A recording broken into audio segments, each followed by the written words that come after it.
The National Climatic Data Center reports that July 2012 was the hottest month ever recorded in the lower 48 states. In that month alone, over 2 million acres burned in wildfires. Global warming caused by climate change is a very real threat and should be taken seriously. It's caused by an increase in atmospheric greenhouse gas emissions. The rise in use of fossil fuels has caused the increase since the Industrial Revolution.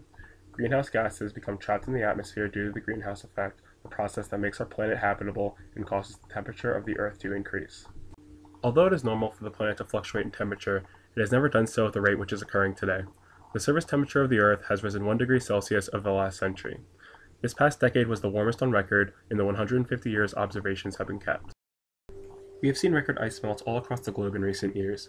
Sea ice area has been at a minimum in the Arctic Ocean. The area of the Antarctic and Greenland ice sheets are on the decline, and mountain glacier melt has occurred at an alarming rate as well. There are several uncertainties, like population and emissions control, which will shape how global warming affects our planet in the future. However, based on current projections, we could see the global temperature increase between 2.5 and 4.5 degrees Celsius by the year 2100. Even if we were to cut greenhouse gas emissions to zero today, the Earth would still warm about another half degree due to a lag in the atmospheric cycle. Future warming will cause decreased soil moisture in many regions because of higher evaporation rates resulting in more severe droughts. A higher evaporation rate means regions will actually see more rainfall since the atmosphere is holding more water.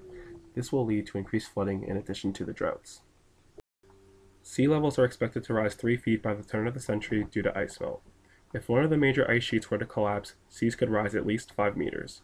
Between sea level rise and potentially strengthened tropical cyclones from increased sea temperatures, coastal regions risk erosion and flooding. Even a relatively low sea level rise would submerge many of our coastal cities.